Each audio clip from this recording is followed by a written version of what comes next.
ఆయన అన్యాయస్తుడు కాదు. ఆయన అన్యాయస్తుడు మాత్రం కాదు. నువ్వు చేసిన ప్రార్థన, చేసిన త్యాగం, నీకున్న అభేద హస్తాల్లోంచి నువ్వు విత్తింది మర్చిపోడు. నీకు రుణస్థుడు కాదు. నువ్వు అడిగిన దానికంటే, ఊహించిన దానికంటే అధికమైంది నీ ఒడిలో కొలిచి పొయ్యకపోతే అప్పుడు అడుగు. పక్క అబద్ధీకుడు కాదు. నువ్వు అడిగిన దానికంటే, ఊహించిన దానికంటే నువ్వు చేసింది కొంచెమే, కానీ విస్తారంగా నీ ఒడిలోనే కొలిచి పోస్తాడు ఆయన. ఓ తినిపో అంటాడు.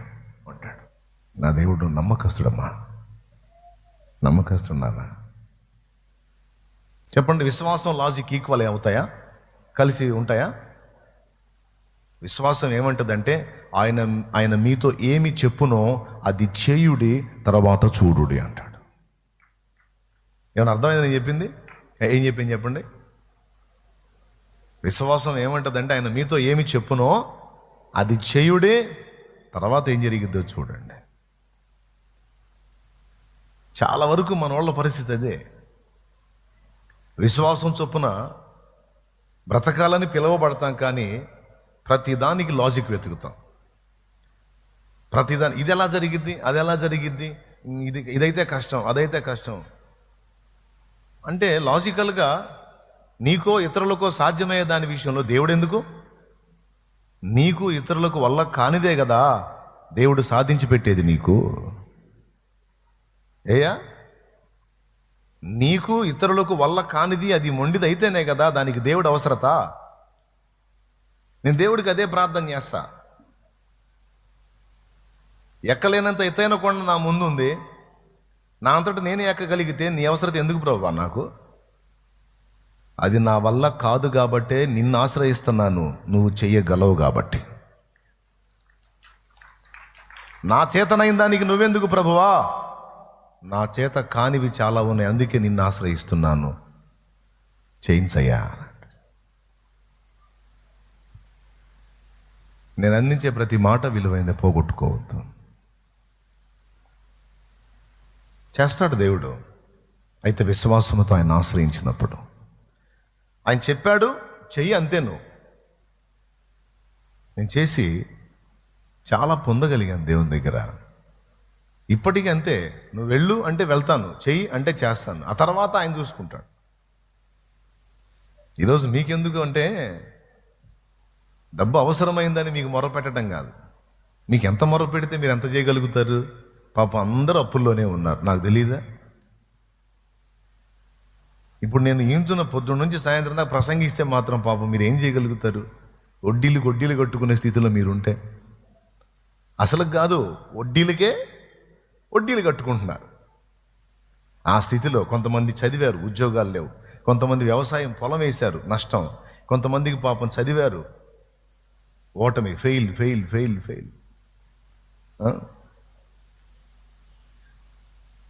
నీట్ రాస్తే అంతకుముందు పేపర్ లీక్ అని బుస్ అయ్యింది.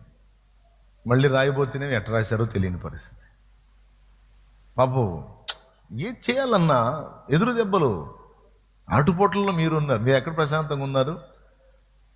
నేను ఇప్పుడు ఈ ప్రసంగం ముగించగానే మీరు అందరూ తీసుకొచ్చి ఇక్కడ కుప్పపోస్తారని చెప్పట్లా. సందర్భం వచ్చింది కాబట్టి జస్ట్ ఒక అలవాటు నేర్చుకోండి అని నేర్పుతున్నాను అంతే. అర్థమైందా? అంటే హైదరాబాద్లో స్థలం కోసం ఎదుగుతున్నాడు, ఇప్పుడు డబ్బులు అవసరమైనట్టు ఉన్నాయని అనుకునేరు. మీరందరూ కలిసి పోగేసినా కూడా అందులో ఒక 20 సెంట్లు కూడా రాదు. 20 సెంట్లు కూడా రాదు. అసలు హైదరాబాద్లో స్థలం కొనడానికి ఇక్కడ మనకున్న వాటికే ఇతరులు సాయం చేశారు. పాపం ఎక్కడో ఏ బిడ్డలు పాపం. మనకంత సీన్ లేదు. అంత సీన్ రావాలంటే ఇప్పుడు నేను చెప్పింది ఫాలో అవ్వండి. అప్పుడు ఎటు చూసి అవసరం లేదు, మన పిడికిళ్ళే విప్పి గొప్ప పనులు చేయొచ్చు అని చెప్తున్నాను నేను.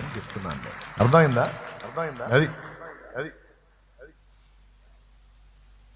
మరే మొన్న మా అజయ్ ఒక మెసేజ్ చెప్పాడు. చెబుతా ఒక అతను వచ్చాడు, నేను పెద్ద అమౌంట్ అన్నకి పరిచర్యకి ఇవ్వాలనుకుంటున్నాను, పిలవండి అన్నాడు, ఆయన రాలేదు అని చెప్పి వాడు చెప్పాడు, నిజంగా వాడే నా దగ్గరికి వచ్చింది, నిజంగా నేను అదే చెప్పి పంపించాను. అక్కడ ఒక పాయింట్ మిస్ అయ్యాడు వాడు. ఆ పాయింట్ మిస్ అయింది, ఎంత డేంజర్ అయిందంటే, ఒరే వీడు ఇచ్చేవాడిని కూడా చెడగొడుతున్నాడు అని చెప్పి అనుకున్నాను నేను. ఏం పాయింట్ మిస్ అయ్యాడంటే, ఆ వచ్చిన బ్రదర్ ఏమన్నాడంటే, నేను పెద్ద మొత్తంలో మనీ సపోర్ట్ చేస్తాను, కానీ ఒక దగ్గర ఒక బోర్డు పెడతాను అన్నాడు. ఒక దగ్గర ఫలానా సంస్థ అని ఒక బోర్డు పెడతాను అన్నాడు.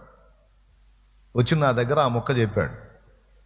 వాడికోదండో వాడికో సంస్థకోదండో నాయన నాకేం వద్దని పంపించాను. అట్లా కొంతమంది వచ్చారు, ఒకళ్ళు కాదు కొంతమంది వచ్చారు. నాకు వద్దురా బాబు, నా బిడ్డల్ని బ్లెస్ చేస్తాడు దేవుడు, ఆశీర్వదిస్తాడు. ఆకాశ వాక్యంలు విప్పి పట్టజాలంత దీవెన కుమ్మరిస్తాను అన్నాడు. నాకు తెలిసినంతవరకు నేను యథార్థంగా సేవ చేస్తున్నా. ఒకవేళ నాకు ఈ దశకు అవసరమైందంటే ఆయనే నా కోసం గొప్ప కార్యాలు చేస్తాడు. నాకు ఏ సంస్థలు వద్దు, ఏ బోర్డు వద్దు, నాకు వద్దులే పంపించమన్నాడు. కోట్ల రూపాయలు ఇస్తానని వచ్చిన వాడిని పంపించిన కారణం అది. ఈ మొక్క చెప్పాల వాడేం చెప్పాడంటే, పెద్ద మొత్తంలో డబ్బు ఇస్తానని ఒక ఆయన వస్తే, అన్న వర్క్లో ఉండి చాయ్ ఇచ్చి టిఫిన్ పెట్టి పంపించేయండి రా, నేను రానన్నాడు. అంటే ఇప్పుడు మీలో ఎవరన్నా, లేకపోతే ఈ లైవ్లో వినేవాళ్ళు ఎవరన్నా పెద్ద మొత్తం ఇద్దాం అనుకున్నోళ్ళు, మనం పోయినా అంతే అంటాడుగా శాలేమన్నా, ఎందుకు లేని సర్దుకుంటే అప్పుడే ఒరే అజయ్గా కొంప ఎవడన్నా ఇద్దామని వచ్చినోడు కూడా దారి లేకుండా చేశావు కదా. నాకేంది ఈ పరీక్షలో, అర్థమైందా? దేవునికి స్తోత్రం కలుగును గాక. నిజంగా ఏ బోర్డు లేకుండా, ఏ సంస్థ లేకుండా యథార్థంగా అన్నా, నువ్వు చేసే పరిచర్యకి ఇదిగో నేను చేయాలనుకుంటున్నానని ఎవరన్నా ప్రేరేపించబడి వస్తే వాళ్ళకి ఏ అడ్డు లేదు, శుభ్రంగా ఏం జరిగిద్ది. అర్థమైందా? మళ్ళీ జాగ్రత్త చేస్తున్నాను అందరినీ. అంటే మీలో కోట్లు ఇచ్చేసి ఎవరు కొందలేండి, అందరూ ఇళ్లలో నోట్లు పెట్టుకొని బతుకుతున్నారు. ప్రామిసర్ నోట్లు రాసి, ప్రామిసర్ నోట్లు ఎప్పుడు రాస్తాం? అప్పులు తీసుకున్నప్పుడు. అంటే మన సందర్భానుసారంగా చెప్తున్నాను నేను. కాబట్టి ఎవరు కోట్లు ఇచ్చి ఎంత జరిగింది? ఆ బీద హస్తాలే ఎక్కడెక్కడో ఉండి దీనిలో ఇక్కడ మీరు అందరూ కలిసి తమకున్న దానిలో ఇంత కథ నడుస్తుంది. హైదరాబాద్లో కూడా నడిసిద్ది. దేవుడు, నేను ఫస్ట్ నుంచి గమనిస్తున్నా కదా, నాకు ఇబ్బడి మొబ్బడిగా కుప్పలు తెప్పలుగా డబ్బులు ఇవ్వలా, నమ్మకమైనటువంటి పనివారిని ఇచ్చాడు. నమ్మకమైన పనివారిని. నేను కూడా అంతే అడిగాను.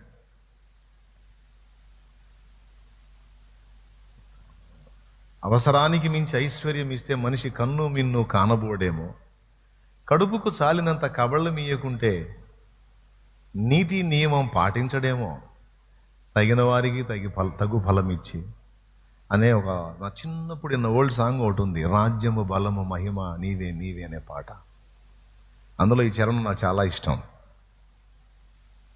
నేను కూడా అదే, ఎంత అవసరమో అంత ఇవ్వు, ఎక్కువ ఇస్తే నేనేమైపోతానో నా పిల్లలు ఏమైపోతారో, ఎంత అవసరమో అంతే ఇవ్వు, దానికి మించి ఇవ్వద్దయ్యా అని ఫస్ట్ నుంచి ప్రార్థన చేసుకున్నాను. అందుకే నా తండ్రి అట్లా పెట్టి అవసరమైనప్పుడు ఏలియాకి ఆహారం పంపించినట్టు అట్లా అవసరమైనప్పుడు అట్లా చేసుకుంటా మా అయ్య నడిపిస్తున్నాడు. మా అయ్య, దేవునికి మహిమ. కాబట్టి నేను అవసరం ఉండి నేను అడగట్లా. నా ముందు పెద్ద సవాలు ఉంటే దాన్ని నెరవేర్చడానికి నా దేవుడు రోషగాడు ఉన్నాడు. ఆయన అన్నాడంటే అయిపోయింది, అది ఎంతోసేపు పట్టదు. కాకపోతే నన్ను వెంబడిస్తున్న నా ఆత్మీయ బిడ్డలైన మీకు దేవుని కొరకు ఇచ్చుట అనేది నేర్పకపోతే మీరు ఎప్పటికీ ప్రామిసర్ నోట్లు రాసుకుంటానే ఉంటారు. దేవునికి స్తోత్రం కలుగును గాక. అర్థమైందా? బజాజ్ లోన్లు, ఈ లోన్లు, బ్యాంకు లోన్లు, నిరంతరం అదే లాగుడు సెక్షన్లోనే ఉంటారు అన్నమాట, అప్పులు. కానీ లేఖనం ఏం చెప్పిందంటే, నువ్వు అప్పు ఇచ్చేదావు కానీ అప్పు చేయవని ఉంది. బజాజ్ ఫైనాన్స్ని కూడా వదిలిపెట్టకుండా బాగుతున్నాం మనం. దేవునికి స్తోత్రం, హల్లెలూయా. ఎవడైనా సరే ఎక్కడైనా అప్పు కావాలా అని అనకముందే కావాలి సార్ అని లాగేస్తాం. కారణం, దేవుడు మనకిచ్చిన కొంచెము, అందులో దేవుడు మనల్ని పరీక్షించినప్పుడు మనం ఫెయిల్ అవుతున్నాం, ఓడిపోతున్నాం. ఆ నష్టాన్ని మనం అనుభవిస్తున్నాం. పాత నిబంధనలో 10వ భాగం అనేది మందిరములో ఆహారం ఉండునట్లు అన్నాడు. నూతన నిబంధనలో వర్ధిల్లిన కొలది ఇవ్వండి, ఎందుకంటే దైవరాజ్య నిర్మాణం సంపూర్తి అవుతుంది. యేసురాజు రాబోతున్నాడు. ఇంకొకటి కూడా చెప్తాను, అసలు లేకుండా అడగడు. గుర్తుపెట్టుకోండి, ఇది చాలా ముఖ్యమైనది. అసలు లేకుండా అడగడు, అలాగని నీకు బాగా సమృద్ధినిచ్చి అడగడు. నువ్వు లేమిలో ఉన్నప్పుడే, ఇవ్వలేని స్థితిలో ఉన్నప్పుడే అడుగుతాడు. ఇది ఇస్తే మనకెట్లా అనే క్వశ్చన్ నీకు ఉన్నప్పుడు అడుగుతాడు. ఈ టెస్ట్ మాత్రం పాస్ అవ్వాల్సిందే. ఎందుకు ఈ మాట చెప్తున్నాను?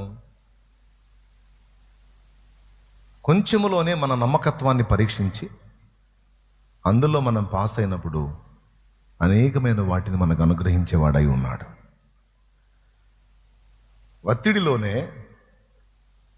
బత్తిడిలోనే మన నుంచి త్యాగాన్ని ఆశిస్తాడు.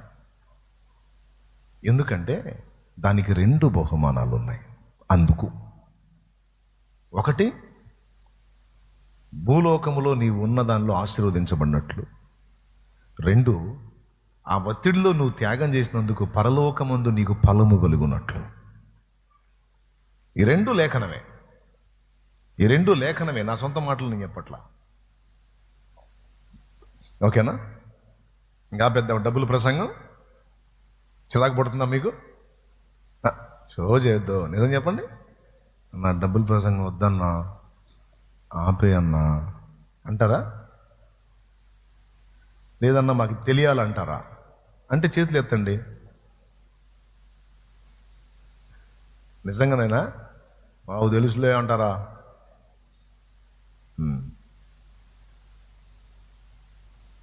పేతురు 2 దోణెల నిండా చేపలను ఇచ్చి పేతురికి రమ్మని పిలిచాడు. ఏమి ఈకుండా కాదు, ఇచ్చి. అక్కడ త్యాగం కావాలి. ఆమెకున్నదే పట్టెడు పిండి అయితే అందులో నాకు కావాలన్నాడు. అదే పక్కన మనం ఉన్నట్టయితే ఏలి అని ఏమనేవాళ్ళని తెలుసా? నీ మతుందాయా, ఇంత కఠినాత్ములాగా ఉన్నావు నువ్వు అసలు? ఆమెకు ఉన్నదే పట్టెడు పిండి అంటే అందులో నాకు అంటే అడుక్కునేవాడు దగ్గర గీక్కునేవాడు వ్యవహారం లాగా ఉంది నీది. ఏం మనిషి అంటావాను? నిజంగా మీరు అంటారు. నేనైతే ఏలియా పక్కన శిష్యుడిగా ఉన్నట్టయితే, గురువు గారు ఏం పద్ధతి ఇది? ఆమెకే పట్టెడు పిండి అంటే ఏదన్నా 4 రూపాయలు మనం ఇచ్చిపోవాలి, కానీ అందులోనే నా కోసం ఒక అప్పం చేసుకున్నా అంటావేందా? నేను తిన్నా తింటే అప్పం నువ్వే తిని, నాకు వద్దు అసలు. ఎందుకంటే అందులో మళ్ళీ కొంచెం నాకు పెడతావు, నువ్వు వద్దు, నాకు వద్దు. నీకు నీ అప్పానికి వద్దు అండం. అమ్మా నాకు వద్దులే తల్లి బొమ్మ అంటా నేను ఏలియా పక్కన ఉంటే. కానీ ఏలియా అట్లా కాదు, తీసురా కావాలతే. ఎందుకు? ఆమె దీవించబడాలి. ధనవంతుల యొద్దకు పంపబడలేదు, రాజుల యొద్దకు పంపబడలేదు. నిలువ నీడలేని, భర్త లేని ఒక బిడ్డ తల్లి అయినటువంటి ఆమె దగ్గరకు పంపించాడు.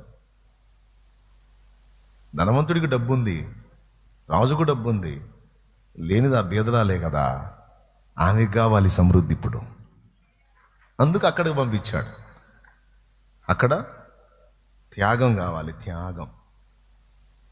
అరే ఇచ్చిందే ఒకడిని నువ్వు 100 ఏళ్ళకి, మధ్యలో ఏదో ఒకటి ట్రై చేస్తేనేమో వాడినేమో అరేబియా ఎడారిలో వదిలిపెట్టమంటివి. సరే వదిలిపెట్టా, ఇంకెవరు లేకపోయే. ఉన్నదే ఒకడైతే ఇస్సాకునిచ్చి ఆ ఒకడిని తెచ్చి నువ్వు బలిపీఠం మీద దహన బలిగా అర్పించంటివి. నువ్వేమన్నా 100 మందిని ఇచ్చావా? వేసేద్దాం ఒకడిని. 100 మందిని ఇస్తే మాత్రం ఒకడిని వదులుతామైంది పిల్లల్ని. ఇచ్చిందే ఒకడిని, అది కూడా 100 ఏళ్ల నిరీక్షణ, 25 ఏళ్ల నిరీక్షణకి. ఇంక తర్వాత మళ్ళీ పిల్లలు అవుతారో లేదో తెలియదు. ఆ ఒకడిని గంటానికి ఆ విశ్వాసం ద్వారా శక్తి పొందాల్సి వచ్చింది సారమ్మ.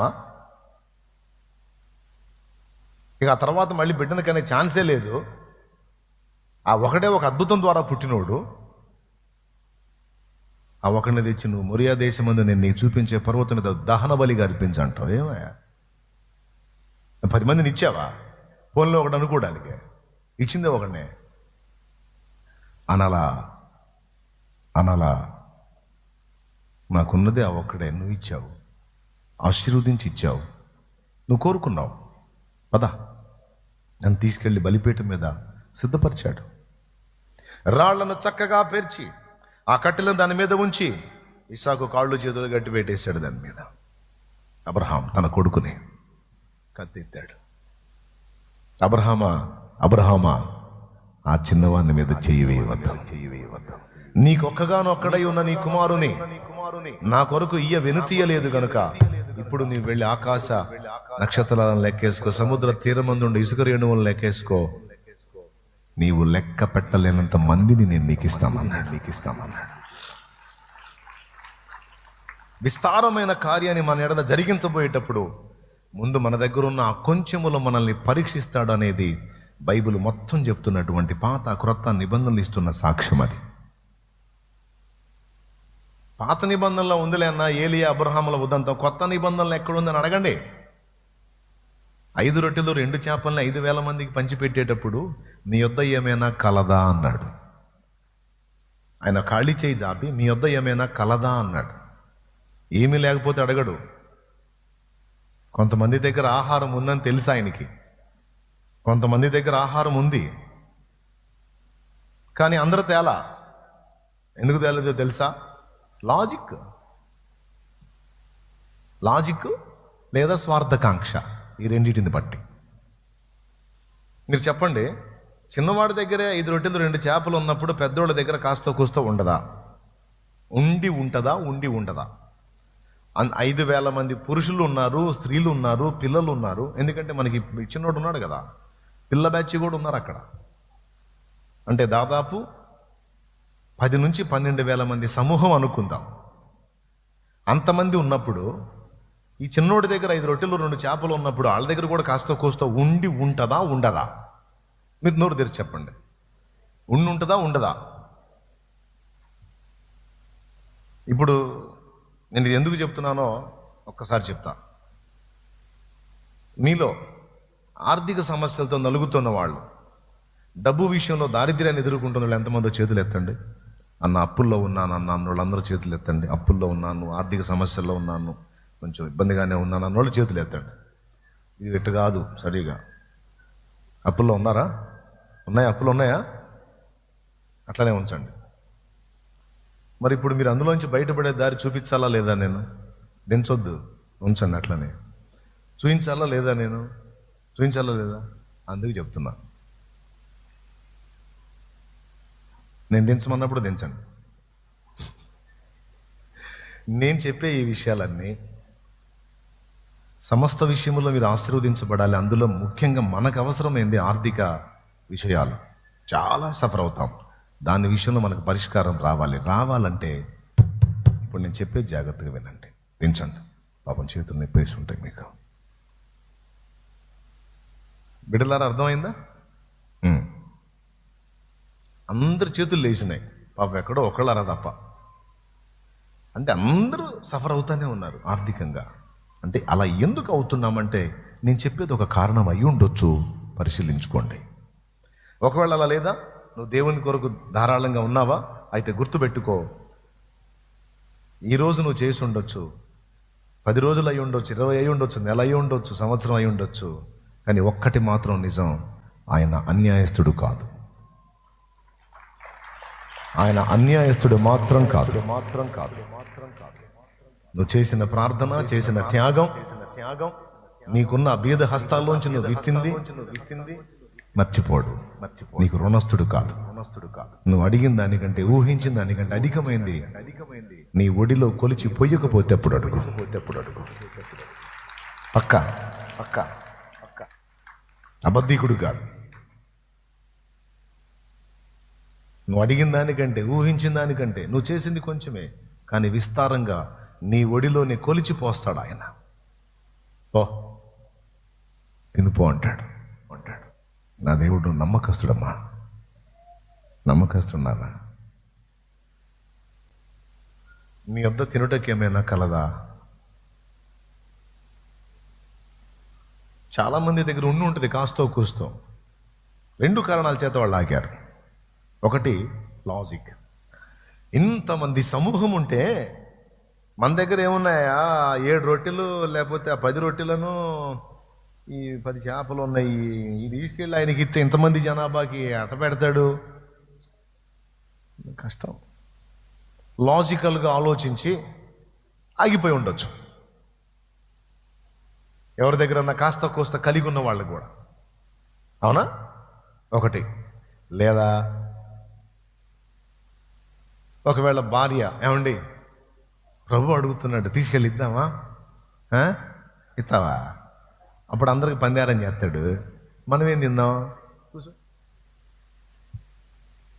కూర్చో, చూశారు కానీ కూర్చో, పెద్ద త్యాగశీలికి బయలుదేరారు, కూర్చో అని ఉండవచ్చు. లేదా భర్త ఇద్దామంటే, అమ్మాయి ఇందాక రొట్టెలు చేపలు ఉన్నాయి మన దగ్గర కాసినాయి, యేసయ్య అడుగుతున్నాడు తీసుకెళ్ళి ఇద్దామా అంటే, ఇస్తావా? ఈ దానాలు చేశాక ఎట్టయింది మేము, ఈ దానాలకి ఏం తక్కువ లేదు. పిల్లలు ఉన్నారు, మళ్ళీ తిరిగి ప్రయాణం ఉంది, ఏం తింటా? తీసుకెళ్ళి ఆయనకి ఇస్తే ఆయన అందరికి పంచుతాడు. మరి మనకైతే ఏంది? నీకేం నువ్వు మగోడి ఉండగలుగుతావు, మా వల్ల కాదు. ఇట్లాంటి ఎన్ని కథలు నడిచినాయో అక్కడ ఆ కూటంలో. అవునా? అంటే ఒకటి లాజిక్, అంటే విశ్వాసం లేమి. 2 స్వార్థం. ఈ 2 అక్కడ వర్కౌట్ అయి ఉండాలి. కానీ బిడ్డ దగ్గర ఏం జరిగింది తెలుసా? ఈ 2 లేవు. పసివాడు తెచ్చాడు 5 రొట్టెలు 2 చేపలు, వాడు ఈ రెండిటిని అధిగమించి తెచ్చాడు. ఒకటి, పసిబిడ్డ లాజిక్ వెతకలా, ఇవి యేసయ్య ఇమ్మన్నాడు ఇస్తా, ఏమైనా కానీ. చిన్నపిల్లల్ని మీరు చూడండి, చిన్నపిల్లల్ని వాడికి ఇచ్చేదే రూపాయి అనుకోండి, లేదా వాడికి ఇచ్చేది 10 రూపాయలు అనుకోండి. ఇప్పుడు రూపాయి కూడా తీసుకోవట్లేదులే, రూపాయికి ఏం రావట్లేదు కాబట్టి. వాడికి ఇచ్చేదే 10 రూపాయలు అనుకోండి. భిక్షగాడు కనపడ్డాడు, అయ్యా 2 రోజులు అయిందయ్యా తిని ఆకలి అవుతుందయ్యా అన్నాడు అనుకో. పెద్దోళ్ళు ఎవరు? వీడి దగ్గర ఉన్నదే 10 రూపాయలు అయితే, ఆ 10 రూపాయలకి వీడికే సరిగా ఏమి రాకపోతే వాడిని దీనంగా చూసి వాళ్ళ అమ్మా నాన్న ఎక్కడున్నారో చూసుకుంటాడు. వాళ్ళు ఎక్కడున్నారో చూసుకుంటాడు. వాళ్ళు చూస్తే తంతారు కదా, ఏందిరా పెద్ద దాతలాగా దానాలు చేస్తున్నా అని ఎక్కడ గద్దిస్తారో అని వాళ్ళు ఎక్కడున్నారో చూసుకొని సైలెంట్గా పోయి చేతులు పెట్టి, తాత తాత ఎదుగో కొనుక్కో అని చేతులు పెట్టి వచ్చాడు. చిన్న బిడ్డ మనస్తత్వం అది. వాడు తన స్వార్థాన్ని ఆలోచించడు, ఎందుకంటే పసిబిడ్డ కదా, కపటం ఉండదు. అవతల వాడు బాధపడితే వెంటనే కరిగిపోయే మనసు ఉంటుంది. అయ్యో పాపం. పెద్దోళ్ళు రోడ్డు పక్కన అయ్యా బాబో ధర్మం అని మొత్తుకుంటుంటే పెద్దోళ్ళు చూసి వెళ్ళిపోతారు. కానీ చిన్నోడు వెనక్కి చూస్తూ ఉంటాడు అడిగేవాడిని.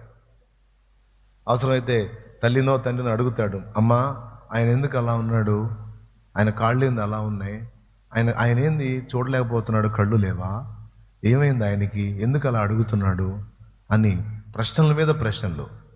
అవునా? పసిబిడ్డల హృదయం అంత సెన్సిటివ్గా ఉంటుంది, అంత సున్నితంగా ఉంటుంది. యేసయ్య అడిగాడు అంతే. పాప యేసయ్యకి ఆకలేసిందేమో, నీ వద్ద ఏమైనా కలదా, మీరు ఇచ్చేదాంతో ఈ ప్రజలందరికీ ఆహారం పెడతా అనలా, నీ వద్ద ఏమైనా కలదా అన్నాడు. అయ్యయ్యో యేసయ్యకి ఆకలేసిందేమో, యేసయ్య ఇదిగో నా రొట్టెలో చేపలు ఉన్నాయి తిన్ను, మా అమ్మ పెట్టింది, ఆకలేనప్పుడు తినరానే, నాకు వద్దులే, నువ్వు అడిగావుగా నువ్వు తినేసయ్యా. ఆంధ్రయ్య దగ్గరికి తెచ్చాడు. ప్రభు అడిగాడు కదా, ఇదిగో రొట్టెలు చేపలు, యేసయ్యకి తింటాడు. అవునా? ఎంతమంది పెద్దోళ్ళు ఉన్నారు, ఎవర్రాలో ఈ పిల్లోడు వచ్చాడు, ఏందిరా యేసయ్య తినేది, ఆయన జనానికి పెడతానికి అడుగుతున్నాడు రా, ఏమైనా చేసుకోని యేసయ్యకి. ప్రభువా ఇంతమంది ప్రజలకు పెట్టాలంటే కష్టమే, కానీ చిన్నవాడి దగ్గర 5 రొట్టెలు 2 చేపలు ఉన్నాయి, కానీ ఇంతమందికి ఇవి ఏమాత్రం అన్నాడు. చిన్నవాడు లాజిక్ ఆలోచించలేదు, చిన్నవాడు స్వార్థాన్ని చూడలేదు. వాడికొక్కటే తెలుసు, యేసయ్యను ప్రేమించటం. వాడికి ఒక్కటే తెలుసు, యేసయ్యను ప్రేమించటం. ఆ పసిగుండెలో ఎంత ప్రేమ ఉందండి దేవుని పట్ల, ప్రభు పట్ల. యేసయ్య దీంతో అద్భుతం చేసి పెడతాడని వాడు అనుకున్నాడా? వాడి చిన్ని గుండెకి అది తెలుసా? వాడికి ఒకటే తెలుసు, ఏమన్నా ఉందా అని అడిగాడు యేసయ్య. పాపం ఇంతసేపు మాట్లాడాడు కదా, ఆకలైందేమో. తీసుకో యేసయ్య. ఒరే నీ ఆకలిరా, నువ్వు చిన్నోడే కదరా, నాకు పర్లేదులే, నాకు తినకపోయినా నేను బాగానే ఉంటా, యాక్టివ్గానే ఉంటాను యేసయ్య అన్నది.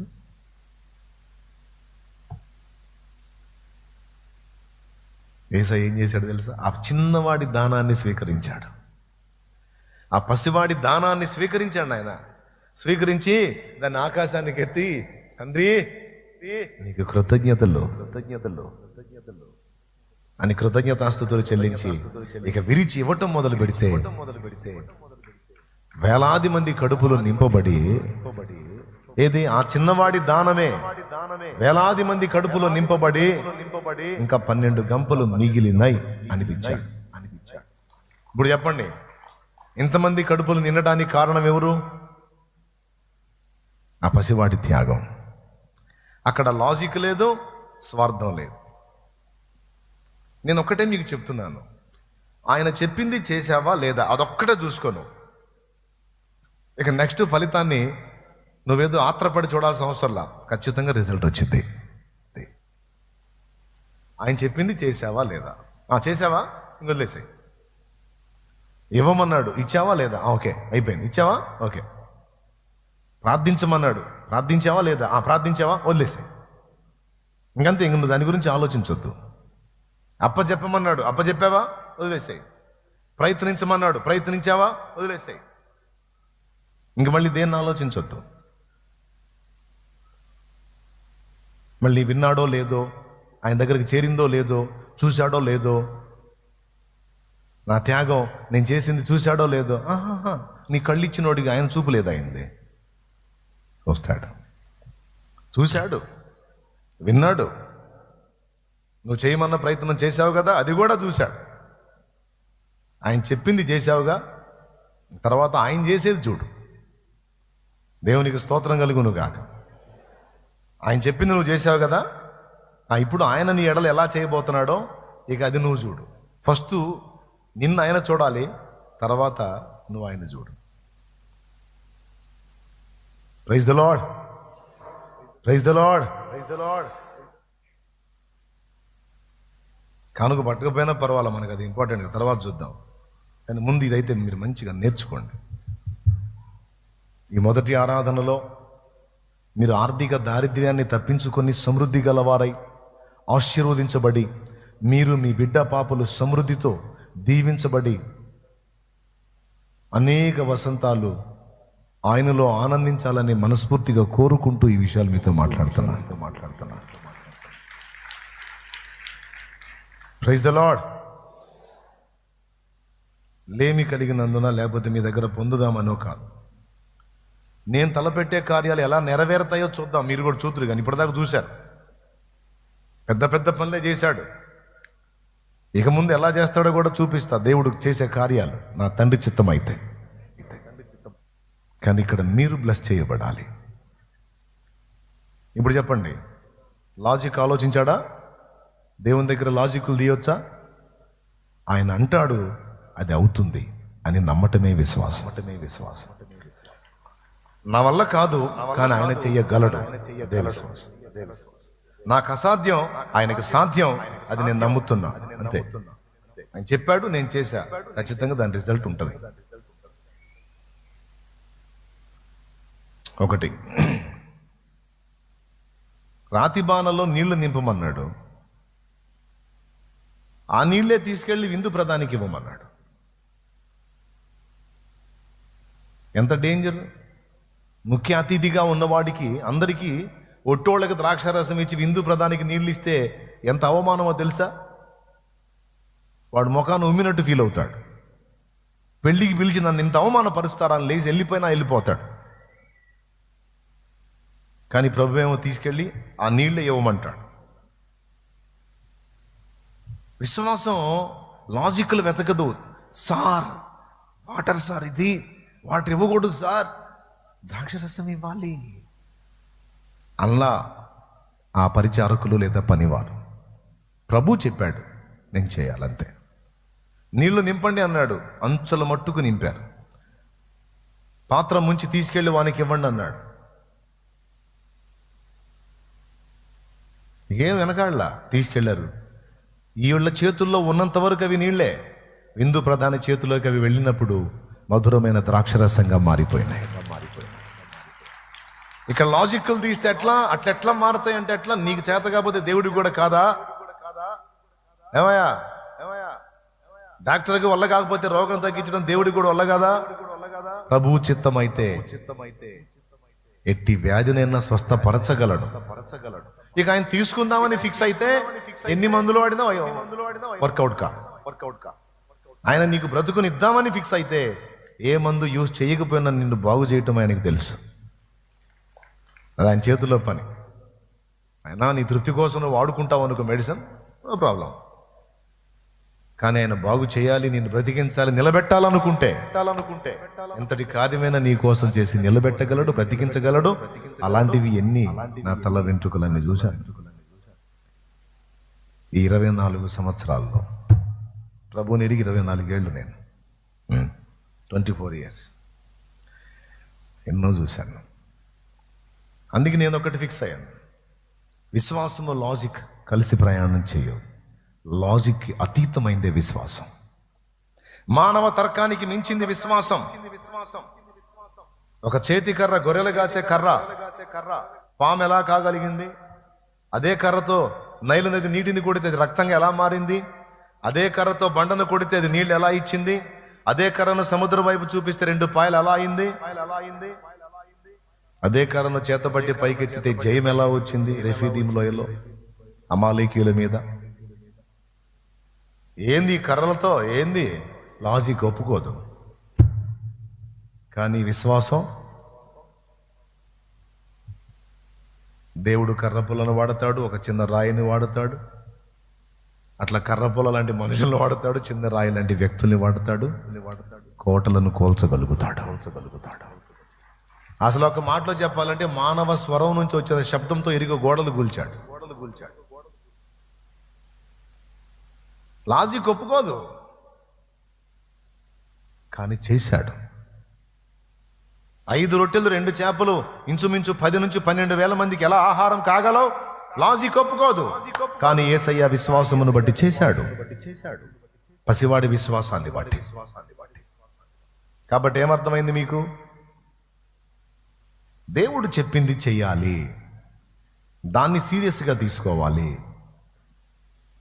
దేవుడు చెప్పింది చేసి నువ్వు చూడు. నువ్వు చెప్పావు, నేను చేశా, మరి ఇంకా నీ కార్యం ఎప్పుడు చేస్తావు? నీ చిత్తం ప్రభువా అని ఎదురు చూడు. నీళ్లు ముంచకెళ్ళి ఇవ్వమన్నావు, ఇచ్చా. అవి నీళ్లుగా ఉంచుతావో ద్రాక్షరసం చేస్తావో నీ ఇష్టం. అంటే వాని చేతిలోకి వెళ్ళేటప్పటికి ద్రాక్షరసం అయిపోయింది. అది తాగి వాడు అంటాడు, విందు ప్రధాని, అబ్బా ఏమిటిది? వాస్తవంగా తప్పు నాది. విందు ప్రధాని నేను ముందు రావాలి, కానీ వెనకొచ్చాను. చాలా చాలా చాలా చోట్లకి వెళ్ళాను నేను. అందరూ ముందు మంచిదైపోయినాక వెనక జబ్బు రసం పోస్తారు. కానీ నన్నెంత గౌరవించారు మీరు, నన్నెంత ప్రేమించారు, నాకింత రెస్పెక్ట్ ఇచ్చారా? ఇప్పటిదాకా నా కోసం ఇంత మంచి ద్రాక్షరసం ఉంచారా అని అతడు అనగానే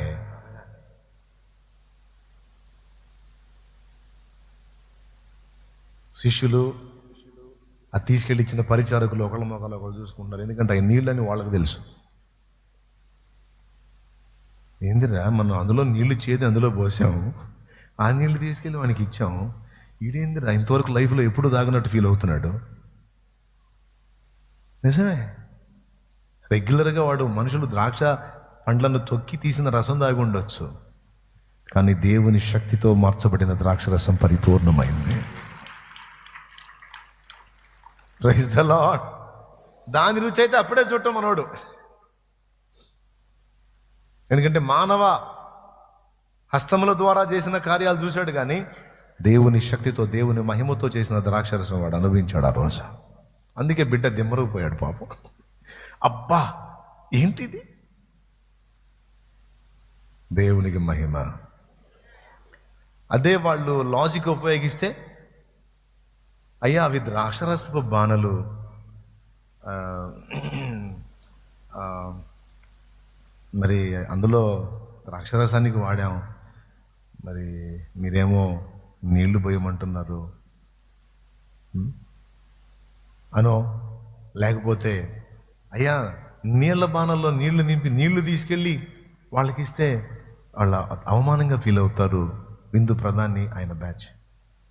ఇట్లా ఏం అడ్డు చెప్పలా, బాణల్లో నీళ్లు నింపండి, ద్రాక్షరసం కోసం పెట్టారో, కాళ్ళు కడుక్కోవడానికి నీళ్లు నింపి పెట్టారో, తర్వాత అయ్యే తీసుకెళ్ళి వాస్తవంగా కాళ్ళు కడుక్కోవడానికి నీళ్లు కోసం పెట్టినే అయితే అందులో నీళ్లు నింపించి అవి తీసుకెళ్ళి విందు ప్రధానికి ఇప్పిస్తే వామ్మ అది ఇంకా మహా అద్భుతం. కాళ్ళు కడుక్కునే నీళ్ళని ద్రాక్షరసంగా మార్చి విందు ప్రధాని చేత భేష్ అనిపించాడంటే అది ఇంకా అద్భుతం.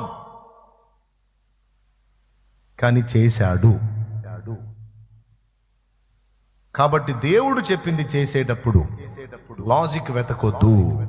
అందరు నోరు తెరిచి చెప్పండి. ఇప్పుడు నేను చివరిలో చెప్పిన మొక్క చెప్పండి.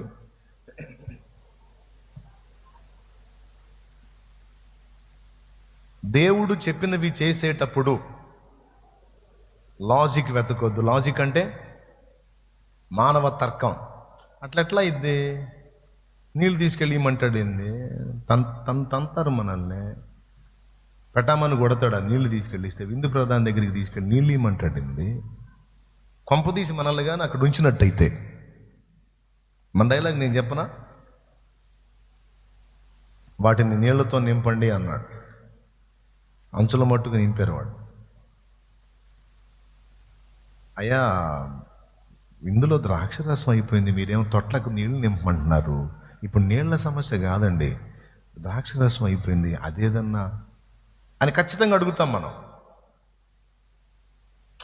చెప్పింది ఏవా నీళ్ళు నింపు అన్నాడు, బోధకుడు ఏంది, ద్రాక్షరసం అయిపోయిందని వాళ్ళు తొక్కేసలాడుతుంటే నీళ్లు తొట్లకు నీళ్లు నింపండి, గేదెలకి మేత వేయండి అంటాడు ఏంది అని ఎట్లా నింపామనుకున్నాం.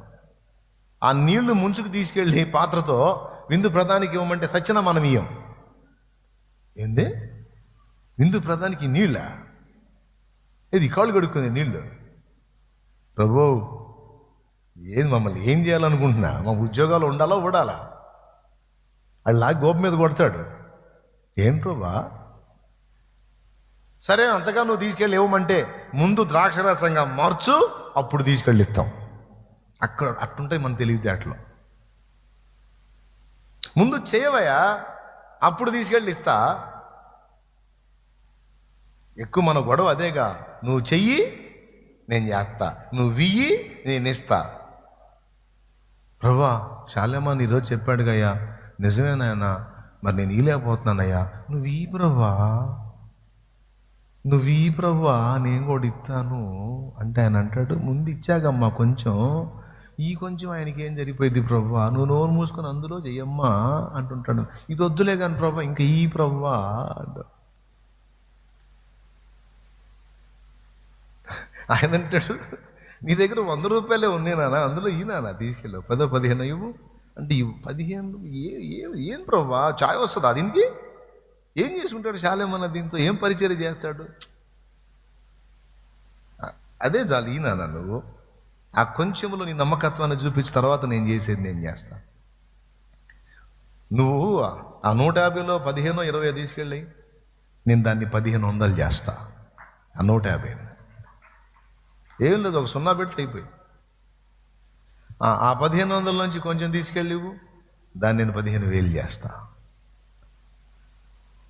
అందులోంచి కొంచెం తీసుకెళ్ళివు, కొంచెం సంతోషంగా ఇవ్వు, దాన్ని నేను 15 లక్షలు చేస్తా. మళ్ళీ అది కూడా చెబుతున్నా, ఒకేసారి మొత్తం పైనుంచి వచ్చి చేతుల్లో ఊడిపడే ఏమి ఉండవు. స్టెప్ బై స్టెప్ తీసుకెళ్తాడు నిన్ను. జరిగిద్ది అది. 24 సంవత్సరాలుగా కాస్తో కూస్తో ఆయనను అనుభవించి చెప్తున్నా. ఆయనను కొంతైనా అనుభవించి ఆయన ప్రేమను, నమ్మకత్వాన్ని, విశ్వాస్యతను అనుభవించి చెప్తున్నా. ఏమంటారు బిడ్డలారా? చెప్పింది చెయ్యాలి, అక్కడ లాజిక్లు వెతకూడదు. 150లో 15 20 ఎందుకు పని అన్నికి అనవసరం. నువ్వు అందులో నువ్వు లెక్క తీసావా లేదా, అది ఓకేనా? అట్లాగే నీళ్లు ముంచుకెళ్ళి ఇవ్వమన్నాడు, నీళ్ళే ద్రాక్షరసం అయినాక చూద్దాం అనేది కాదు, అది మన తెలివి. ముందు ద్రాక్షరసం చేయ, ఆ తర్వాత ఇస్తాను, లేకపోతే మామూలుగా ఉండదు, కష్టమైపోయింది, నేను తీసుకెళ్ళి చెప్పింది చెయ్యి. చేశారు, అద్భుతం చూశారు. Praise the lord. మూడవది, ఆ రాయిని పక్కకు దొర్లించండి అన్నాడు. ముందు అక్కయ్య వచ్చింది పరిగెత్తుకుంటా. ఏసయ్యా వద్దనుకుంటే అక్కయ్య వచ్చింది, మార్త అక్కయ్య. ఆ డెడ్ బాడీ పెట్టి 4 రోజులు అయింది. ఆ రాయి తీస్తే 3వ రోజుకే భయంకరమైన దుర్గంధం వస్తుంది, 4వ రోజుకి అస్సలు ఉండలేము. నా తమ్ముడి గురించి నలుగురు చెడ్డగా అనుకోవటం నాకు ఇష్టం లేదు. ఆ రాయి తీయొద్దు ప్రభువా, వాసన వస్తుంది అని అడ్డుపడింది. ప్రభు అన్నాడు, మార్తా, నీవు నమ్మిన ఎడల దేవుని మహిమ చూతువని నీతో చెప్పలేదా? మీరు వెళ్ళి ఆ రాయిని తీయండి. శిష్యులు వెళ్ళి ఆ రాయిని పక్కకు దొర్లించారు. అదే ప్లేస్లో మనం ఉంటే, ఎందుకు ప్రభు రాయి దొల్లించుకొని ఏం చేస్తాం ప్రభు, అదేం చిన్న రాయా, అంతలో రాయి దొల్లించాలంటే చెమట్లు పడతాయి మాకు. ఆయన దొల్లించి ఏం చేద్దాం, డెడ్ బాడీని చూడటం తప్ప. అంతగా కావాలంటే నువ్వు లేపు, సచ్చినోడు బతికి లోపలుండి రే రాయి తీయడం అనే కేక వినపడితే అప్పుడు తీద్దాం. అంతేగాని ఎందుకు ప్రభువా, అంతగా నీకు సత్తా ఉంటే నువ్వు రాయి అడ్డున్నా సరే లోపల బతికిస్తావు, బతికిచ్చేసేయి. లోపల మొత్తుకుంటాడుగా, రాయి తీయండి రో అంటాడు కదా, బతికి అప్పుడు తీద్దాం. ముందు బతికిచ్చు ప్రభువా, తర్వాత రాయి తీద్దాం. ముందు ద్రాక్షరసం చేయి ప్రభువా, తర్వాత విందు ప్రధానికి ఇద్దాం. ముందు సౌండ్ ఈ ప్రభువా, అప్పుడు సాయం చేద్దాం. సరిపోయిందా? అది ఇక్కడ గుర్తుపెట్టుకో ఈ ఒక్క మాట. ప్రతి చోట కూడా ముందు నిన్ను స్పందించమంటున్నాడు దేవుడు. ముందు నువ్వు కదులు, తర్వాత నిన్ను బట్టి నేను కదులుతానంటున్నాడు. ముందు నువ్వు స్పందించు. అందుకే భూమి మీద మీరు వేటిని బంధింతురో పరలోకమందు అవి బంధింపబడును, భూమి మీద మీరు వేటిని విప్పుదురో పరలోకమందు అవి విప్పబడును అన్నాడు. అంటే ముందు పరలోకం కదులుతుందా, భూమి కదులుతుందా? భూమి కదలాలి, భూమి మీద వ్యక్తులు కదలాలి, అప్పుడు దేవుడు కదులుతాడు. బైబిల్ మొత్తం చూసుకోండి మీరు, అదే జరిగింది. ముందు మానవుని స్పందన, మానవుని కదలిక, ఆ తర్వాత దైవ స్పందన. ఎంతమందికి అర్థమైంది? సమస్త విషయాల్లో ఇంతే, సమస్త విషయాల్లో ఇంతే.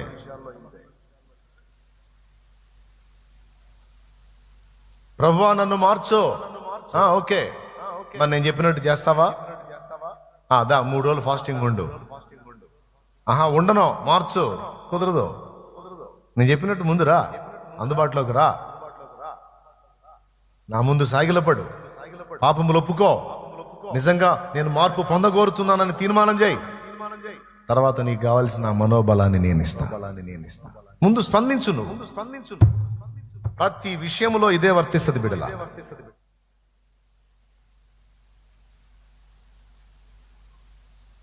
ప్రభా ఫలానా దగ్గర సేవకి వెళ్ళాలనుకుంటున్నాను, నాకెవరన్నా పరిచయం చేయవా అని ఇంటికాడ కూర్చుంటే నడవదు. నువ్వు పరిచయం చేయి, అప్పుడు పోతా. ఆయన అంటాడు, నువ్వు వెళ్ళు, అక్కడ నీకు పరిచయం చేస్తా అంటాడు. నువ్వు కుమ్మరవాని ఇంటికి వెళ్ళు, అక్కడ నీతో మాట్లాడతా. నువ్వు ఆ పర్వతం మీదకి వెళ్ళు, అక్కడ నీతో మాట్లాడతా. నువ్వు పద, నువ్వు ముందు అడిగాయి, నేను తీసుకెళ్తా. ఫిలిప్పో, నీవు లేచి యెరూషలేము నుండి గాజాకు వెళ్లే మార్గాన్ని కలుసుకో. అలాగే ప్రవ్వా అని లేచి నడుం కట్టుకొని నడవటం మొదలు పెడితే అట్లా 4 అడుగులు నడిచాడు, ఊరు దాటి అలాగే ఎత్తాడు గాల్లో, ఎత్తేసాడు గాల్లో, రయ్యమని తీసుకెళ్ళి అక్కడ దించాడు. ఇంటికాడే వండుకొని, ప్రభా ఇప్పుడు టైం ఎంత అయింది, ఇప్పుడు వెళ్ళమంటున్నావు, ఇక్కడేమో సమరయలో పరిచర్య బాగానే ఉంది, మరి ఇప్పుడు వెళ్ళమంటే మరి ఏం దగ్గర దాపుందా ప్రభా, చాలా దూరం ఉంది కదయ్యా, కనీసం 60-70 మైళ్ళన్నా ఉంటుంది, ఏమైనా అవకాశం ఉంటే రేపు ట్రై చేస్తా ప్రభా. మరి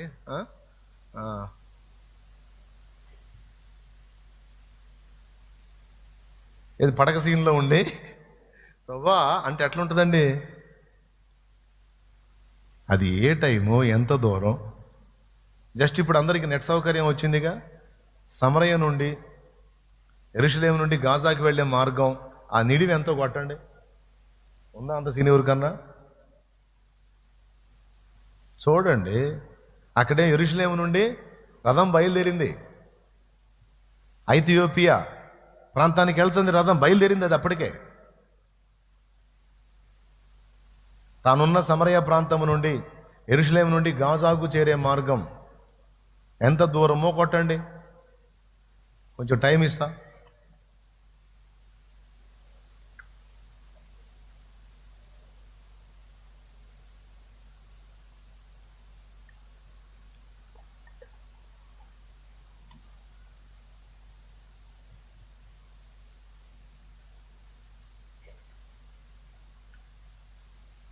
ఎంతరమ్మా పెద్దగా?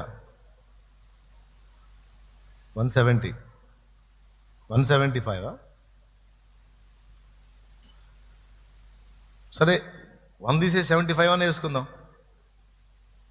కనీసం సగం వేద్దాం. 175 పక్కన పెట్టేసాను, 75 లేదా 60 అనుకుందాం.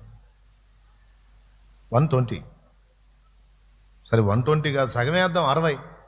60 కిలోమీటర్లు అంటే తక్కువ ఉందా? నడుచుకుంటా పోవాలి, అప్పటికి రథం బయలుదేరింది.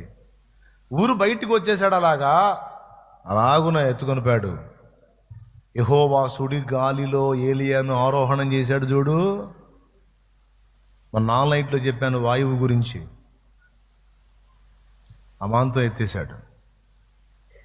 అహబు రథాశ్వాలు చాలా స్పీడు, అహబు రథం వెళ్తుంది, గుర్రాలు వెళ్తున్నాయి, ఏలియా కూడా పరిగెత్తాడు. తీరా చూస్తే ఇజ్రాయేలు గుమ్మం దగ్గర అహబు కంటే ముందు ఏలియా ఉన్నాడు. ఎట్లా సాధ్యం అండి? గుర్రం వేగంగా పరిగెత్తిద్దా మనిషి పరిగెత్తుతాడు? మీరు చెప్పండి, గుర్రం స్పీడా మనిషి స్పీడా? గుర్రమే స్పీడు. అలుపు ఉంటుందా దానికి అసలు? అది రన్నింగ్లోనే అలుపు తీర్చుకుంటుంది, రన్నింగ్లోనే. దాని బాడీ స్ట్రక్చర్ అలా నిర్మాణం చేశాడు దేవుడు. కానీ మనిషికి అట్ట కాదు, కొంచెం పరిగెత్తాడంటే ఆగాల, లేకపోతే సత్తాడు. అలాంటిది అహబు రథాలు బయలుదేరి వెళ్తే ఈ రథాల కంటే ముందు ఇజ్రాయేలు గుమ్మం దగ్గర ఉన్నాడు ఏలియా. ఎట్లా తెలుసా? ఆత్మ కొనిపోయాడు ఆయన్ని. ఫిలిప్ అంతే, నువ్వు కదలవయ్యా అంటాడు, నువ్వు అట్లా 4 అడుగులు వేస్తే ఆ తర్వాత ఆయన చూసుకుంటాడు. అది నేను చెప్తుంది ఇప్పటిదాకా. అయిపోయింది, ఇదంతా అయిపోయినాక మళ్ళీ ప్రసంగం చేస్తాను అనుకున్నారు. విశ్వాసము లాజిక్ సెట్ అవ్వ, మానవ తర్కానికి మించింది విశ్వాసం ద్వారా జరిగే క్రియ. Praise the lord.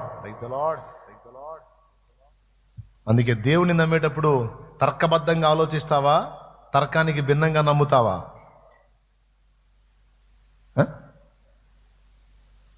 అయ్యా డాక్టర్లు చెప్పారు, చేతులు ఎత్తేసారు, ఇంకా లాభం లేదన్నారు, ఇంకెక్కడ ఉందిలేయా అంటే నువ్వు తర్కంలో ఉన్నావు.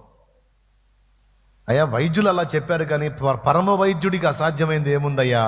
ఆయన ఒక్క మాట బలిగితే అయిపోయిద్దయ్యా అంటే విశ్వాసివి. నేను ఈ దీంతో ముగిస్తాను. నేను మళ్ళీ ఇంకా ప్రసంగం లేదు, 2వ ఆరాధన స్టార్ట్ అవ్వాలి కాబట్టి. అర్థమైందా? అదేంది కానుకలు కూడా పట్టలేదు కదా అంటే, అయిపోయినా ఒక పాట పాడతాను, పట్టేసుకుంటాం, వెళ్ళిపోతాం. స్తోత్రం. అట్లా అన్న అయిపోయినా కదా నువ్వు ప్రసంగం మొదలుపెట్టేది అంటే ఆ తర్కాలే వద్దన్నాను నేను. దేవునికి స్తోత్రం.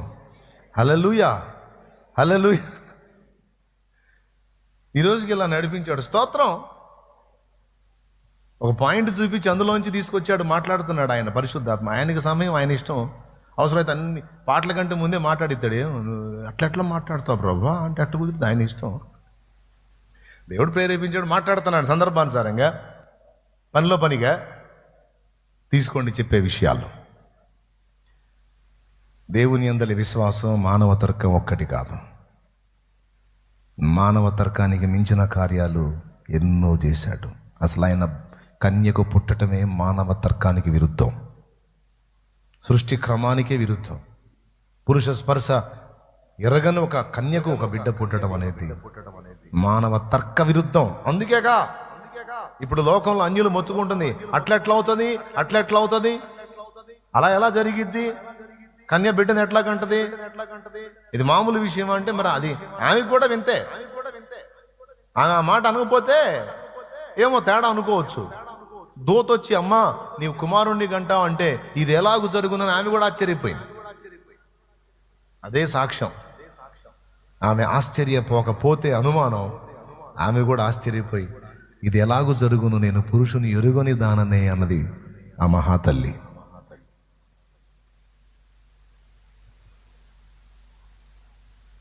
కానీ ఆ కన్యకే పుట్టాడు. చెప్పండి, ఇప్పుడు ఇక్కడ తర్కం పనిచేసిద్దా?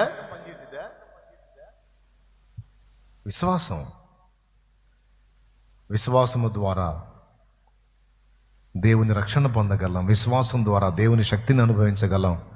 విశ్వాసము ద్వారా మనకు అసాధ్యమైన కార్యాలు ఎన్నిటినో దేవుని బట్టి సాధించుకోగలం.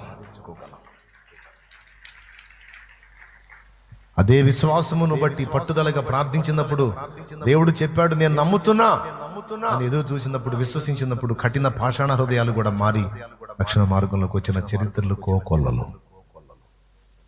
అట్లా సమస్త విషయాల్లో మానవ తర్కంతో ఆలోచించకుండా విశ్వాసాన్ని బట్టి ఆలోచించమ్మా, విశ్వాసాన్ని బట్టి స్పందించున్నానా.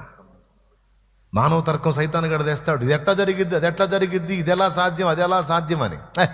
నీకు అసాధ్యమే, కానీ నా దేవునికి సమస్తము సాధ్యం. నేను ఆయన నమ్ముతున్నాను. పూర్తిగా నేల మట్టుకు పడిపోయావా, ఇంకా లేవటం అసంభవం అని సమాజం అందా, నీ మనస్సాక్షి కూడా అందా? దేవుడు అనలేదుగా. నువ్వు నేల మట్టుకు పడిపోయినా తిరిగి నిన్ను శిఖరం మీద నిలబెట్టగల వాడిని నేను అంటాడు. శిఖరం మీద నిలబెడతా. నువ్వు భయపడాల్సిన అవసరం, నమ్మిక మాత్రం ఉంచు చాలంటాడు. యాయేరు కూతురు చనిపోయింది. అప్పటికే బతిలాడుకుంటాడు ఏసయ్య దగ్గరికి వచ్చి, అయ్యా నా ఇంటికి రా అయ్యా, 12 ఏళ్ళు కూడా ఉండి లేనట్టుంది నా కూతురు అయ్యా, సాగు బ్రతుకుల్లో ఉంది ప్రభువా, వైద్యాలు అయిపోయినాయి, అన్ని రకాల పనులు అయిపోయినాయి, నాయన మరణ పడకలో ఉంది, చాలా కాలం మీద ఆహారం తిని నా బిడ్డ చావు బ్రతుకుల్లో ఉంది ప్రభువా, ఇప్పుడా ఇంకా సేపు అన్నట్టుంది ప్రభువా, రాయ్యా అని బ్రతిలాడుకుంటున్నాడు. సరే బాధపడకు, వస్తా పద అని చెప్పని ప్రభు వెళ్తున్నాడు. దారిలో వాళ్ళు ఎదురొచ్చారు. అయ్యా యజమానుడా, బోధకు నీకు శ్రమ పెట్టవద్దు, ఎలా అనగా నీ కుమార్తె చనిపోయినది. ఆ మాట వినగానే అమ్మా అని పెద్దగా అరిశాడు, ఏడ్చాడు. అమ్మా నా తల్లి, నా బంగారం అని ఏడ్చాడు. వెంటనే భుజం మీద చేసాడు ప్రభు. యాయేరు భయపడకు, నమ్మిక మాత్రం ఉంచు, పదా అన్నాడు. జబ్బుతో ఉంటే వేరు, ఎగ్దం చచ్చిపోయింది, ఇంకెక్కడ అయ్యా నా కూతురు, నమ్మిక ఉంచు, నన్ను నమ్మి నా దగ్గరికి వచ్చావుగా, పదా. వెళ్ళి చచ్చిపోయిన కూతుర్ని తల్లి తాకుమే, చిన్నదానా నిన్ను లెమ్మనుచున్నా లే అంటే చచ్చిపోయింది, బతి కూర్చుంది. ఆ చేతిని తల్లిదండ్రి చేతికి ఇచ్చి, ఆహారం లేదు, ప్రాణం అయితే వచ్చింది, బ్రతికింది, ఆహారం పెట్టి బలపరచుకోండి. చచ్చిందాన్ని మీరు బతికించలేరు, ఆ పని నేను చేశాను. ఆహారం పెట్టి బలపరచగలరు, అది మీ చేతనవును, అది మీరు చేసుకోండి. ఓకేనా? చేశాడా లేదా? నమ్మిక మాత్రం ఉంచు, భయపడకు, నన్ను ఆశ్రయించావు కదా, ఇంకెందుకు టెన్షన్ పడుతున్నావు? నమ్మిక మాత్రం ఉంచు, నేను సహాయం చేస్తాను. కృంగిపోవాకు, భయపడవాకు. నీకు అసాధ్యం కావచ్చు, అది నాకు సాధ్యం. యెహోవాకు అసాధ్యమైంది ఏదీ లేదు. నాకు సమస్తము సాధ్యం. నమ్మటం నీ వల్ల అయితే నీకు కూడా సమస్తము సాధ్యం. నేను చేస్తా. కలత చెందవాకు, మానవ తర్కంతో ఆలోచించవాకు. నన్ను బట్టి, నా శక్తిని బట్టి, విశ్వాసాన్ని బట్టి ఆలోచించు. కాబట్టి ఇక్కడ మనం ఫైనల్కి వద్దాం. దేవుడు చెప్పింది చేయటమే మన కర్తవ్యం. నమ్మమన్నాడు, నమ్ముతా ప్రభువా.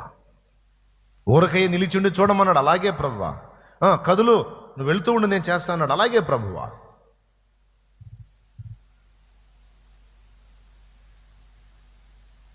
ఒక్కొక్కరికి ఒక్కొక్క విధంగా ఆయన ఇష్టం. ఆయన ఏది చెబితే వచ్చి మనం పరిశీలించుకోవాల్సింది ఒక్కటే, నాన్న ఆయన చెప్పింది చేశానా లేదా. డబ్బుంటేనే అవుతుంది అనే చింత నాకు లేదు. డబ్బు లేకపోయినా దేవుడుంటే అన్నీ అవుతాయి.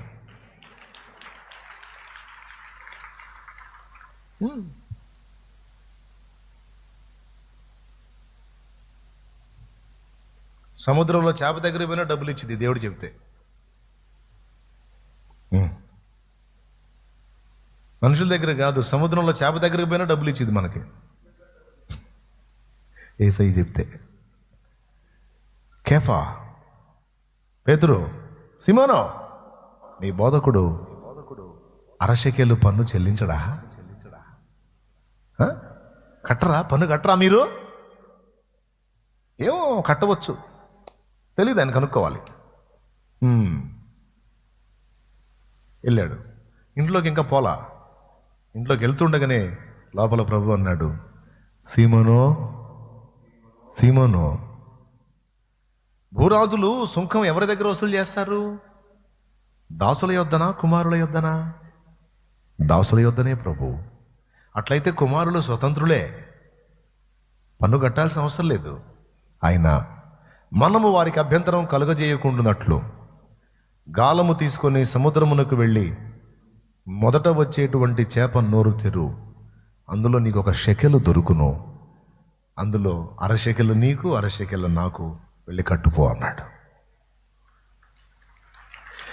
నీకు సాధ్యమే, సర్వం సాధ్యమే, ఒక మాట పలికిన చాలు. నీకు సాధ్యమే, సర్వం సాధ్యమే, ఒక మాట పలికిన చాలు. అయ్యా ఒక మాట పలికిన చాలు. అయ్యా ఒక మాట పలికిన చాలు. విన్నపాలు విను దైవమా, నా కన్నీరు గంచు దైవమా, స్వస్థతనిచ్చు దైవమా, నీకే స్తోత్రము యేసయ్యా, నీకే స్తోత్రము యేసయ్యా. Praise the lord. రెండు చేతులే చెప్పండి. మరి ఎన్ని ఉన్నాయి బైబిల్లో? ఇప్పుడు చెప్పండి, యేసయ్య చెప్తే చేప ఇవ్వదా డబ్బులు మనకి? మనుషులే మనల్ని కాపాడాలయ్యింది. తిమింగలం కాపాడదు కడుపులో పెట్టుకొని. మరి యేసయ్య చెప్తే మరి మేఘస్తంభం అడ్డుపడదు మనకి, రాత్రి అగ్నిస్తంభం కనపడదు మనకు వెలుగై, ఆకాశమే ఆహారాన్ని ఇవ్వదు ఆయన చెప్తే. ఇవన్నీ లాజికల్గా ఆలోచించండి, సాధ్యమా? కానీ దేవుని బట్టి ఆలోచించండి. నేను మళ్ళీ చెప్తున్నాను, హైదరాబాద్లో నాకు పరిచర్య కొరకు ల్యాండ్ దేవుడు ఇవ్వాలనుకుంటే డబ్బుతోనే కాదు, డబ్బు లేకపోయినా ఇవ్వగలడు. అక్కడే కాదు, ఎక్కడైనా సరే కావాలి నేను చేయాలనుకుంటే, అది విజయవాడలో అయినా, విజయవాడ కూడా ఉంది దేవుని కృపలో.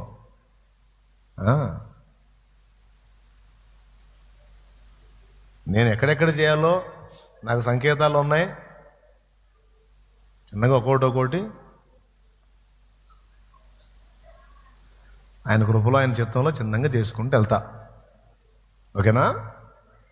నాకు దేవుడు ఇవ్వాలనుకుంటే ఒక పర్సన్తో మాట్లాడితే చాలు, ఒక పర్సన్తో మాట్లాడితే చాలు, నాకు ఎంత అవసరం అంత. చేప శకలి ఇచ్చినట్టుగా ఏ చేపను కదిలిస్తాడు దేవుడు. పేతురు చేతికి శకలి వచ్చినట్టు నా చేతికి ల్యాండ్ వచ్చింది, అందులో మందిరం వచ్చింది, అందులో ఒక ఆత్మలు వస్తారు.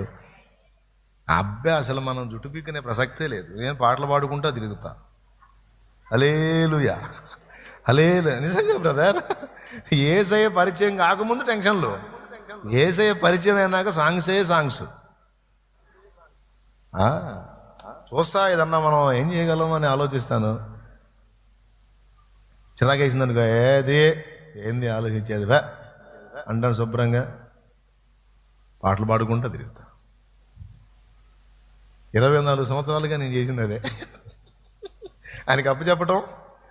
పచ్చిక గల్ల చోట్ల అపరుండ చేసితివే జీవజల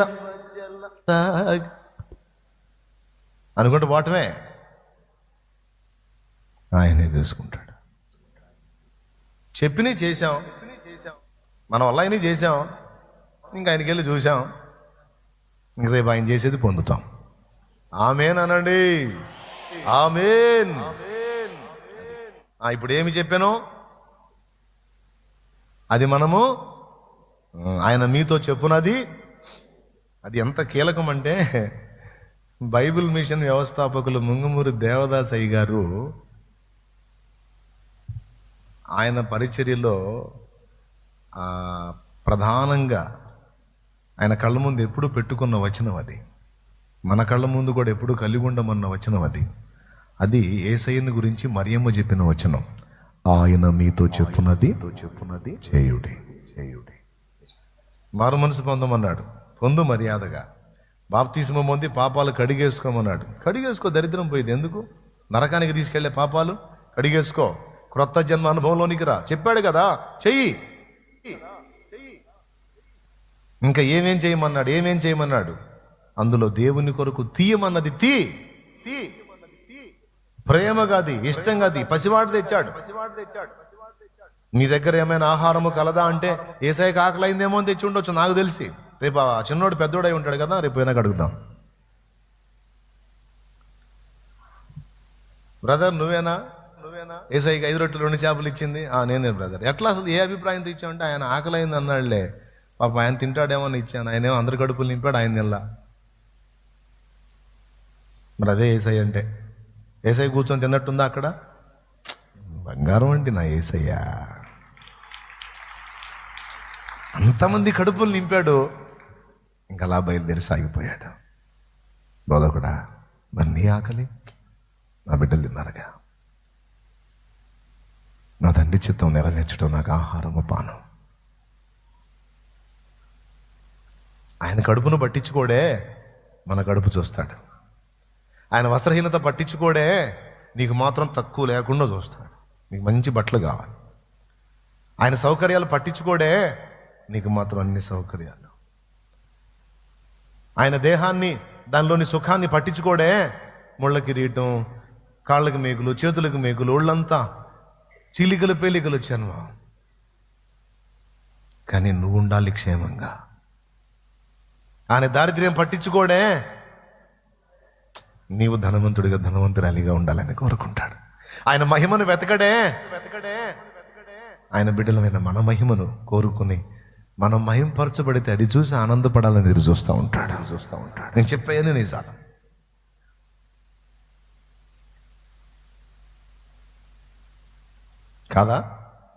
కాదా అవునా? అంత ప్రేమించేవాడు నీకు తోడై ఉంటే ఇంక నువ్వు ఎందుకు కలత చెందాలి? ఎందుకు రింగిపోవాలి? విశ్వాసం లేదా చెల్లి? ఏమ్మా, విశ్వాసం ఉందా లేదా? కాబట్టి ఏం టెన్షన్ పడద్దు, చెప్పింది చేయండి అంతే.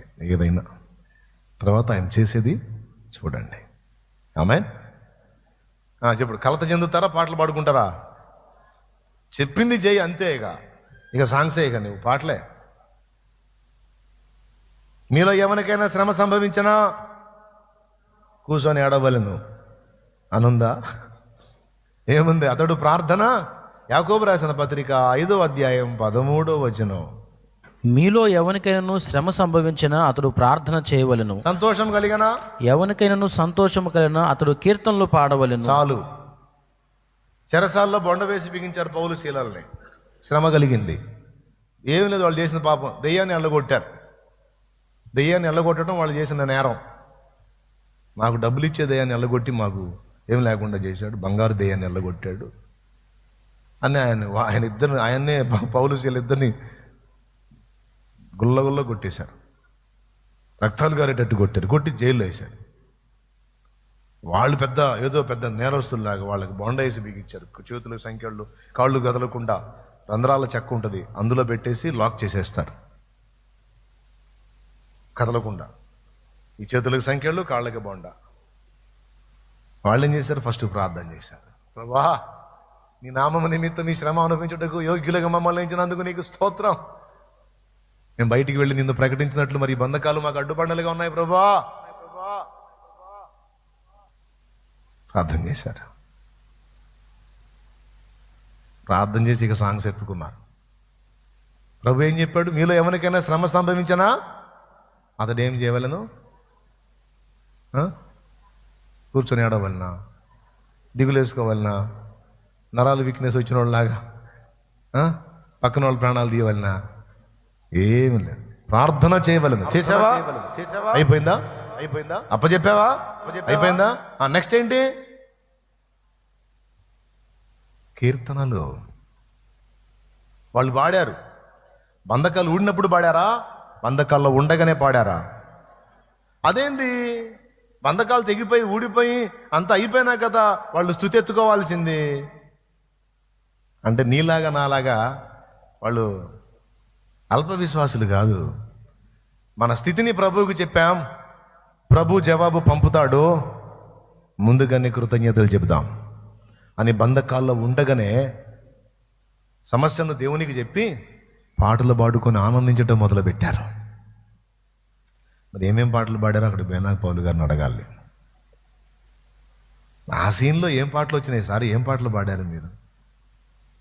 ఏదో వాళ్ళు పాడినే చెప్తారు కదా. చెరసాలలో వేసిన సంకళ్ళు బిగించిన, సాలలో వేసిన సంకళ్ళు బిగించిన, స్తుతి పాటలే పాడుమా, ప్రభు యేసునే వేడుమా. స్తుతి పాటలే పాడుమా, ప్రభు యేసునే వేడుమా. ప్రభు యేసునే వేడుమా. హల్లెలూయా పాట, యేసయ్య పాట పాడాలి ప్రతి చోట, పాడాలి ప్రతి నోట. హల్లెలూయా పాడాలి ప్రతి చోట, పాడాలి ప్రతి నోట. నీకు అవమానం జరిగిన స్థలంలో ప్రభా ఇది చూసావు కదా, నీకు స్తోత్రం. అంతే, పాడుకుంటూ వెళ్ళిపో అక్కడి నుంచి. నువ్వు రోడ్డు మీద నడుస్తున్నావా, పాడుకుంటూ వెళ్ళు. బస్సులో వెళ్తున్నావా, పాడుకుంటూ వెళ్ళు.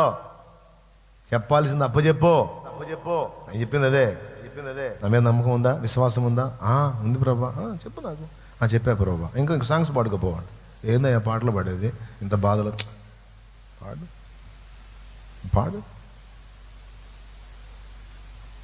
చెప్పాను, నేను చెప్పింది చేయి, స్తుతించుకో. అంటే జరిగినాక స్తుతిస్తాం కానీ ఏం జరగకుండా ఏం స్తుతిస్తాం?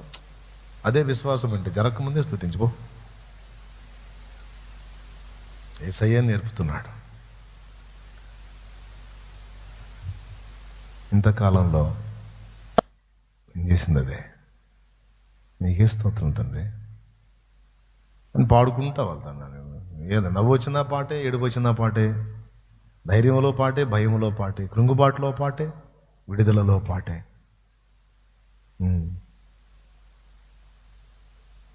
అలా సాగింది నా ప్రయాణం. ఇక ముందు కూడా అలానే సాగాలని నేను చేస్తున్న ప్రయత్నం. దేవునికి స్తోత్రం. ఓకేనా? ఏం కంగారు పడాల్సిన అవసరం లేదు. మరి బంధకాలు ఉన్నాయా? అంతే ఉన్నాయా? ప్రార్థనలు అప్పచెప్పేశారు, విశ్వాసంతో స్తుతించడం మొదలుపెట్టి పాడుకున్నారు. ఫలితంగా ఏం జరిగిందో మీకు తెలుసు. మహాభూకంపము కలిగెను, అందరి బంధకములు ఊడెను. ఏళ్ళవి ఊడినాయి, వీళ్ళ పాటలు ప్రార్థన ఎన్నోళ్ళవి కూడా ఊడినాయి. అందరి బంధకములు ఊడిపోయినాయి. చెరసాల నాయకుడు వచ్చి పొడుచుకోబోయాడు. అందరు జంప్ అయి ఉంటారు, ఇక నన్ను చంపుతారు, రాజు నన్ను చంపుతాడని కత్తి తీసుకొని పొడుచుకోబోతే, పిచ్చోడ్లాగా ఉన్నా, మేము ఆడికి పోలేదురా బాబు, అందరూ ఏడే ఉన్నాం, నీకు హాని చేసుకోనవద్దంటే, అరే దీపం ఏంట్రా అయ్యా, ఉన్నారా మీరు? అందరం ఉన్నాం. అయ్యరారా, రక్షణ పొందుటకు నేనేమి చేయవలని అన్నాడు. అప్పుడు పౌలు అన్నాడు, ప్రభు అయిన యేసునందు విశ్వాసం ఉంచం, అప్పుడు నీవును నీ ఇంటి వారును రక్షణ పొందుతున్నారు. అంతే. ఆ రాత్రి తీసుకెళ్ళి వాళ్ళ గాయాలు గడిగి కట్లు కట్టి వాళ్ళ చేత ఆయన ఇల్లు ఫ్యామిలీ మొత్తం బాప్తిస్మాలు పొంది ముగించారు. బిడ్డలారా, అందరి బంధకాల సంగతి ఏమో కానీ చెరసాల నాయకుడి మాత్రం సైతాను బంధకాలు అయితే ఊడిపోయినాయి ఆయనకి. ఖైదీలకేమో చెరసాల బంధకాలు ఊడితే, చెరసాల నాయకుడికి సాతాను బంధకాలు ఊడిపోయి, పాప బంధకాలు ఊడిపోయి రక్షింపబడ్డాడు. బిడలారా, గుర్తుపెట్టుకొని ప్రతి దానిలో ఆయన ఏం చెప్తున్నాడో చూసుకోండి, చెప్పింది చేయండి. ఎక్కడ నేను మీరిపోతున్నానో, ఎక్కడ మీరిపోవట్లేదు, ఎక్కడ క్రమంగా ఉన్నానో కొంచెం మీ లైఫ్ని కొద్దిగా మీరు పరిశీలించుకోండి. మీ జీవితాన్ని, మీ జీవితంలో పారదర్శకత కలిగి ఉండండి. ఇక ముగిస్తున్నాను నేను. దేవుడు తాను చేసినది యావత్తూ చూచినప్పటిది మంచిదిగా ఉండినంటాడు ఆదికాండం 1వ అధ్యాయంలో. అవునా?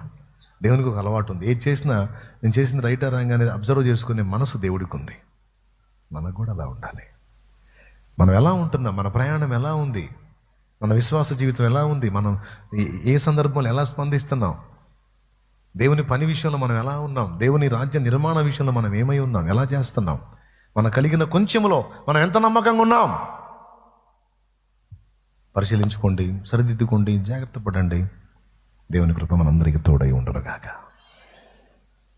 ఎంతమందికి విశ్వాసం ఉంది చెప్పండి. విశ్వాసం లాజిక్ సెట్ అయిద్దా? లాజిక్ వేరు, విశ్వాసం వేరు. లాజిక్ మించినది విశ్వాసం. దాంతోనే జరుగుతుంది నీకు ఘనకార్యం.